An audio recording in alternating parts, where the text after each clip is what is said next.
Welcome to Intro to Duane Allman's slide guitar. We're going to be showing a couple of Duane's classic licks and just general ideas when it comes to blues soloing with the slide. We're going to be in the key of D. I'm playing here an open E tuning, which I do highly recommend. D'Angelico can take it. And Duane plays very, very dynamically as a slide player. A lot of his ideas, a lot of which are taken from harmonica players, so it makes some sense, are really based in blues theory and traditional blues improvisational ideas. What to do on the 1 chord, the 4 chord, the 5 chord. So all that knowledge that you have from playing the blues all these years, it's all going to come in handy. It helps that we're in open E because we have 3 different E strings and 2 B strings. The B strings are especially useful with slide because hitting the 5th on that turnaround can be a real nice thing to do. And yeah, we're just going to get to it here. So I'll start by showing one of my favorite Duane Allman ideas. It's one that I use a lot, and it's an idea that you can use in many different spots on the neck. And the traditional way of doing it is you're on your B string and you're on what is technically your G sharp string at the 10th fret, key of D. Little side note, when you're playing Duane Allman style slide blues playing, you're almost always going to be at the fret that makes the chord that the song is in. In this case, we're at the 10th fret, plays the D chord, we're in the key of D. And you really don't have to leave it. In fact, all Duane usually does is he stays there or he goes up an entire octave, which he does in songs like Statesboro Blues. He does that in Done Somebody Wrong in the key of C. But we're just going to be staying around the 10th fret instead of going up to the 22nd one. Anyway, here's one of my favorite ideas. So B string, G sharp string, 10th fret. And theory-wise, we're playing the 3rd and we're bouncing between the 4th and the 5th. So I'll demonstrate it real slowly.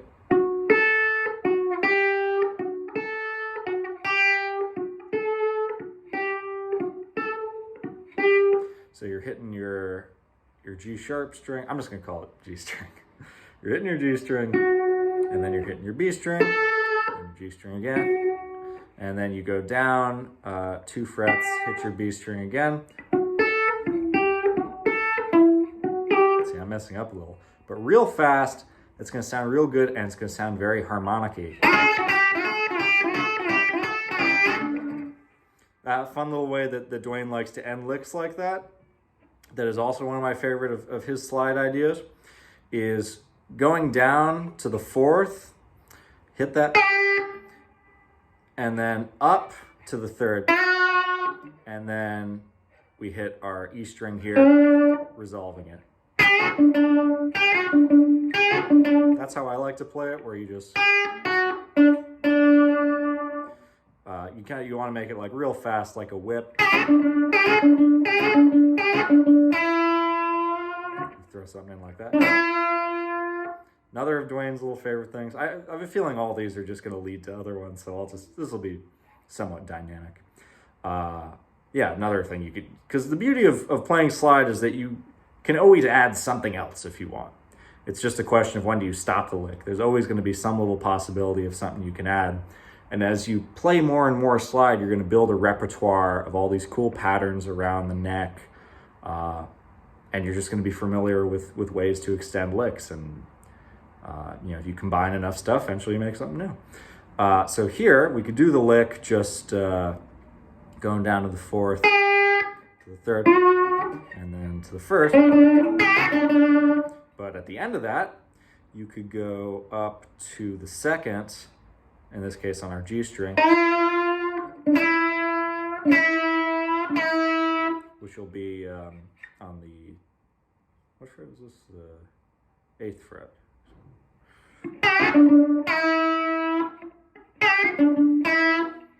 You can also, you don't even have to do it on the 5th, you can do that or on the 4th, you could do it from the 5th, so it could be all the way up at the 10th fret the whole time. Or go down from the 5th to the 4th. Or and this is a lick that Derek Trucks uses a lot. I don't think I've ever heard Duane play this lick, but certainly wouldn't surprise me. It's completely in his wheelhouse. And this transitions into another important point, which is fun ways to make use of the dominant seventh in slide playing, which in this case is going to be on our 13th fret on the B string. And already there's so many possibilities. You can just play that note and then do that. See, already we're just building and building. This is I think how Duane Allman thought about slide playing is really just these individual patterns and licks and ways to combine them in interesting ways.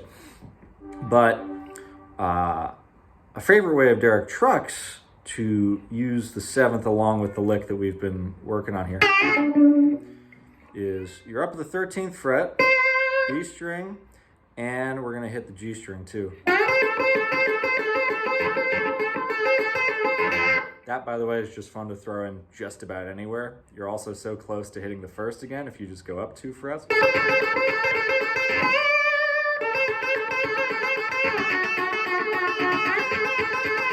Possibilities are endless. Derek Trucks will do that and slowly work down until he hits the 10th fret again, and then he'll play that. So to demonstrate it,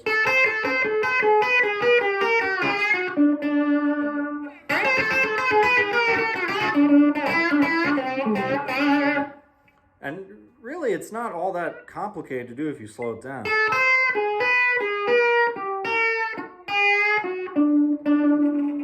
And as you just build the muscle memory and get faster with it. Oop, I'm too far.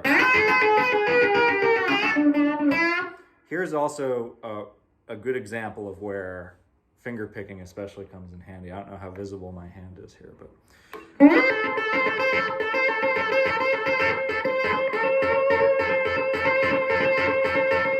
I personally have always found it a little easier to do this with my middle finger. You can certainly do it with your pointer as well.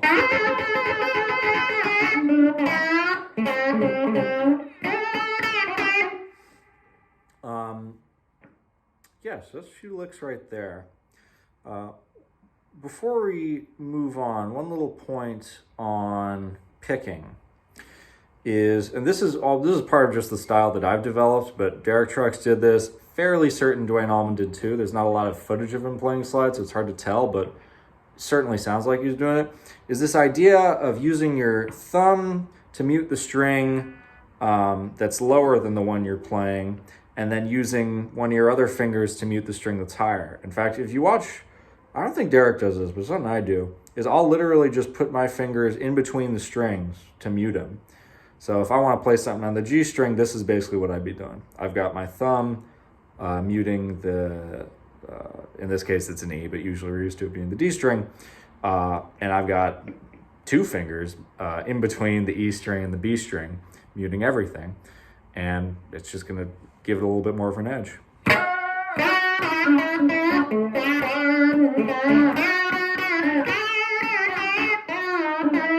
can see I'm just kind of moving my hand around. Always, basically, every time I switch which string I'm playing, both sides hopefully are covered and muted by my hands, and it's a great, you get a very controlled sound this way. It's not super easy to do. It took me a while to develop this technique, but once you get it, you never really lose it.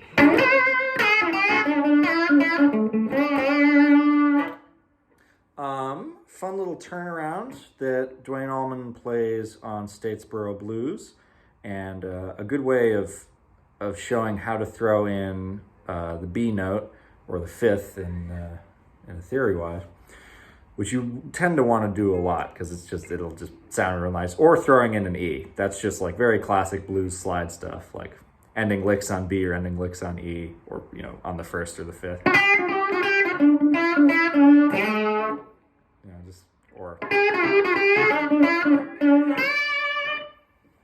Just any, theory-wise, usually slide sounds really good, straightforward, and really, hitting those themes. Slide's a very thematic way of playing guitar.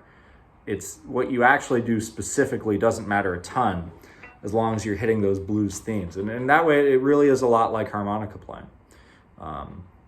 It's more, I'd say it's closer to, blues singing than non-slide guitar playing is.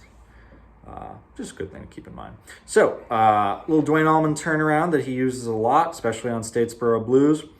And this is also, I know you were mentioning you were having trouble with the bottom 3 strings. This is a good way of how to utilize them. Although we're gonna stay away from the low E. I almost never play the low E. So 10th fret again, and we're just going to be using what we're used to is the D string, and what we're used to is the A string, although now they're an E and a B. And I'll play the lick real slowly.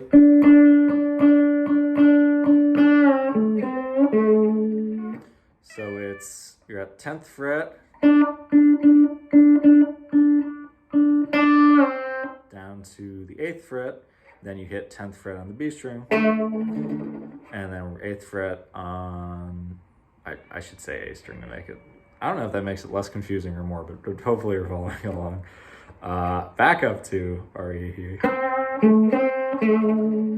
And then often what I'll do, and Duane does this too on the, when they get to that first verse of Statesboro Blues, is just strike the whole chord. You don't have to do a whole chord, but I'll just play like 3 notes, just to bring it up to right back to the head again. So I'll play this a little faster.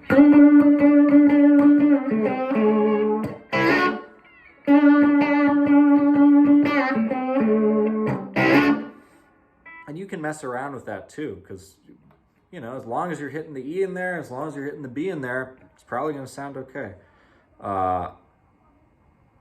Or not, I'm sorry, I keep saying it like we're in the key of E, but we're in the key of D. So really it's the D and the A, or I'm in open E, so it's confusing me. But like a lick that I like to play, that I came up with on my own, is that's very much based off of this.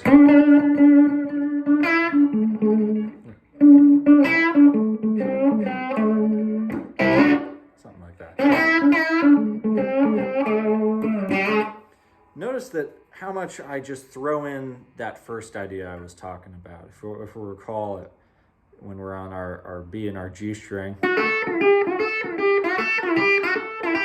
just try that at using 2 other different strings.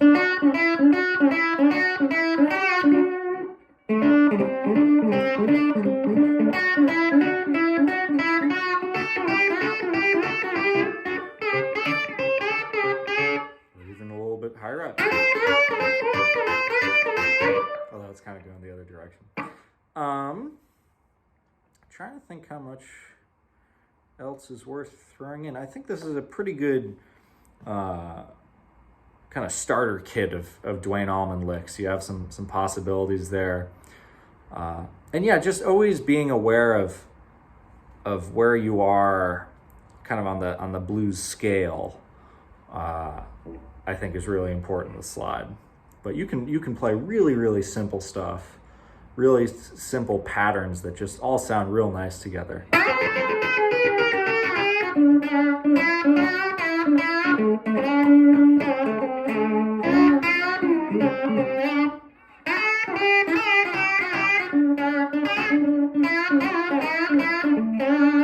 See, all that was basically just me doing very, very similar motions. I actually don't think I did anything that I haven't basically already laid out.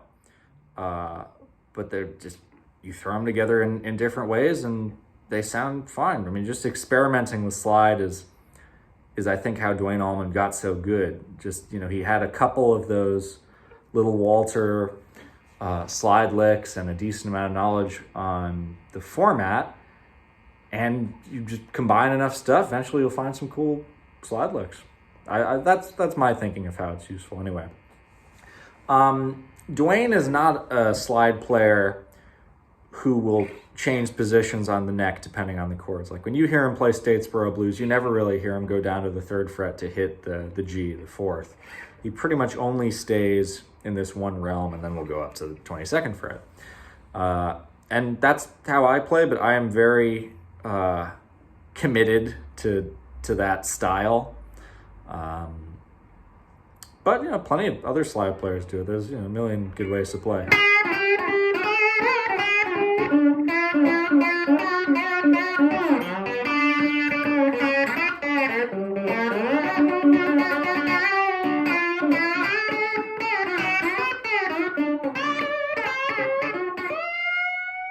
That's another fun thing, especially for at the end of solos. Duane would often, and you can hear this on One Way Out. He does this on one of the Statesboro Blues solos.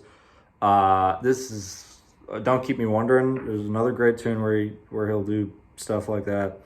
I guess what is he even going up to here? I guess it's kind of the third, but just ending a lick basically by just playing some crazy high note, whatever seems to fit.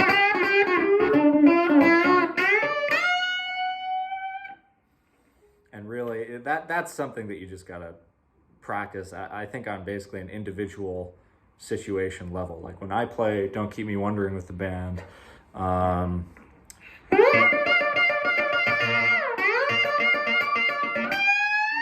got to remember exactly, you know, I want to be at this fret and go up this amount, so that it's got to be, that kind of thing has to be very controlled. And Duane Allman's style of slide playing is so prep based.